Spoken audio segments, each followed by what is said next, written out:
കുറച്ച് ദിവസമായിട്ട് മോള് പറയുന്നുണ്ട് മോമോസ് വേണം മോമോസ് വേണമെന്ന്. അപ്പൊ ഞാൻ ഇന്ന് ഓർത്തു രണ്ടും കൽപ്പിച്ചെന്ന മോമോസ് ഉണ്ടാക്കിയേക്കാന്ന്. അങ്ങനെ ഞാനൊരു ബൗളിലേക്ക് 2 കപ്പ് മൈദ ഇട്ട് കൊടുത്തു. മൈദ തന്നെ വേണമെന്നില്ല കേട്ടോ, ഗോതമ്പൊടി ആയാലും മതി. പക്ഷെ മൈദയിൽ വെക്കുമ്പോഴാണ് കൂടുതൽ ടേസ്റ്റ്. ഇനി നിങ്ങൾക്ക് ഗോതമ്പൊടി വേണമെങ്കിൽ അതായാലും കുഴപ്പമൊന്നുമില്ല കേട്ടോ. ഇനി ഇതിലേക്ക് അല്പം ഉപ്പും കുറച്ച് കുറച്ച് വെള്ളം കൂടെ ചേർത്ത് കൊടുത്ത് ഇത് നന്നായിട്ട് അങ്ങോട്ട് കുഴച്ച് ഒരു ചപ്പാത്തി പരുവാക്കി എടുക്കണേ. എന്നിട്ട് കുറച്ച് എണ്ണയും കൂടി ഇതിന്റെ മേളിലേക്ക് അങ്ങ് ഒഴിച്ചു കൊടുത്തിട്ട് ഒന്നും കൂടി ഇതിനെ ഒന്ന് കുഴച്ചൊന്ന് മയപ്പെടുത്തണം. എന്നിട്ട് നമുക്ക് ഇതൊന്ന് മൂടി വെച്ച് 1 മണിക്കൂർ ഒന്ന് റെസ്റ്റ് ചെയ്യാൻ വെക്കാം. ഇതവിടെ ഇന്ന് റെസ്റ്റ് ചെയ്യുന്ന സമയം കൊണ്ട് നമുക്ക് ഇതിന് വേണ്ടിയിട്ടുള്ള ഫില്ലിങ്സ് റെഡിയാക്കാം. അതിനുവേണ്ടി കുറച്ച് ചിക്കൻ എടുത്ത് കുരുമുളക് പൊടി ഉപ്പും ചേർത്ത് കൊടുത്ത് വേവിച്ചെടുത്തിട്ടുണ്ട്. സാധാരണ മോമോസ് ഉണ്ടാക്കുമ്പോൾ ഇതുപോലെ വേവിക്കാറൊന്നുമില്ല, പക്ഷെ എനിക്കിത് പച്ചക്ക് കഴിക്കുന്ന ഇഷ്ടമില്ലാത്തതുകൊണ്ട് ഞാൻ ഇതൊന്ന് വേവിച്ചാണ് എടുക്കുന്നത്. എന്നിട്ട് ഇത് മിക്സിയുടെ ജാറിലിട്ട് നന്നായിട്ടൊന്ന് ക്രഷ് ചെയ്തെടുക്കണം. ഇതാ ഈ ഒരു പരുവില്ലേ, അങ്ങനെ വേണം ഇത് ക്രഷ് ചെയ്തെടുക്കാനായിട്ട്.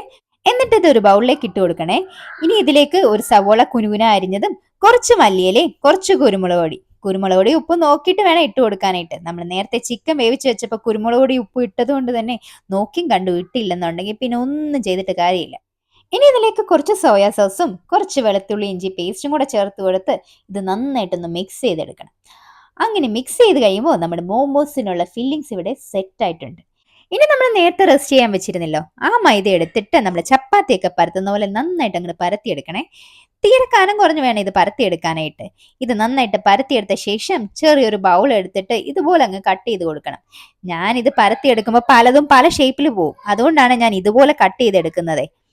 ഇതിങ്ങനെ കട്ട് ചെയ്ത ശേഷം നമ്മൾ നേരത്തെ ഉണ്ടാക്കി വെച്ചിരുന്ന ഫില്ലിങ്സ് ഇല്ലേ, അതെടുത്തിട്ട് ഇതിന്റെ നടുക്കൂട്ട് ഇങ്ങനെ അങ്ങ് വെച്ചു കൊടുക്കുക. എന്നിട്ട് ഇങ്ങനെ പതുക്കെ പതുക്കെ ഞുറിഞ്ഞു കൊടുത്തേക്കണം.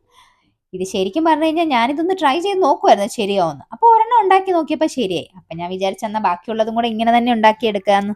ഇനിയിപ്പൊ നിങ്ങൾക്ക് അറിയത്തില്ല എന്നുണ്ടെങ്കിൽ നിങ്ങൾ ഏത് ഷേപ്പിന് വേണമെങ്കിലും ഉണ്ടാക്കിയെടുത്തോന്നേ. ഇതെങ്ങനെയായാലും നമുക്ക് കഴിച്ചാൽ പോരെ.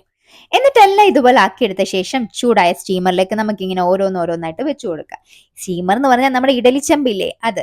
ഇങ്ങനെ എല്ലാം വെച്ചു കൊടുത്ത ശേഷം ഇത് മൂടി വെച്ച് ഒരു 10-15 മിനിറ്റ് ലോ ഫ്ലെയിമിൽ വെച്ച് വേവിച്ചെടുക്കാവേ.